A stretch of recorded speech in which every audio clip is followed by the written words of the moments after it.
Remembering New Jersey's veterans is our topic. I'm Laura Jones. Thank you for watching this edition of Comcast Newsmakers.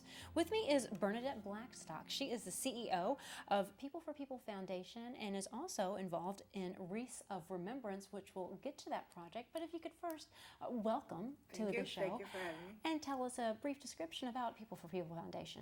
Okay, the People for People Foundation has been in existence for 10 years, and we help people who are normally self-sufficient who run into a crisis. We can help them with monetary grants. We also help them by connecting them with the proper resources. We also offer life skill classes and help to lead them back onto the road of self-sufficiency. In the past few years, you've taken on a new project that honors and remembers veterans. Can you explain what Wreaths of Remembrance is all about? Absolutely. About 4 years ago, we decided we wanted to honor the veterans who have given their lives. And it could just be from service or just because they were veterans and had passed away. In Gloucester County, we have one of the most beautiful veteran cemeteries. And so we get together with the government and said, we want to do this. And they said, okay. Right. So we do 1,500 wreaths last year, laid them on the graves. And we don't just lay a wreath on the grave. Mm-hmm. It's been a long day. We actually do a ceremony at every grave honoring the veteran who is buried there. And this is at the Gloucester County Veterans Cemetery. Why did you find this so important? I know your father and brother, you come from those who have served in the military, but generally speaking, why is this so important? You do this the first Saturday in December, not on Veterans Day or Memorial Day, but in December. We felt that especially around the holiday season, it's very important to remember. I've lost my father. I do fortunately still have my brother, but my father-in-law is passed too.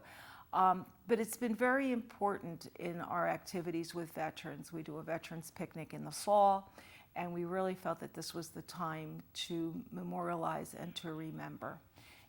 It's important to us because they're in our heart, and we need to celebrate them. And they're the reason why we're able to do pretty much everything that we're exactly. And young people, you get them involved as well. Girl Scouts, Cub Scouts. Yes, as we move forward, none of us are getting any younger, and I think that it's important to teach our young children the importance of the sacrifices that our veterans have made for us. Some of them have died on the battlefield. Some have carried their wounds for a very long time.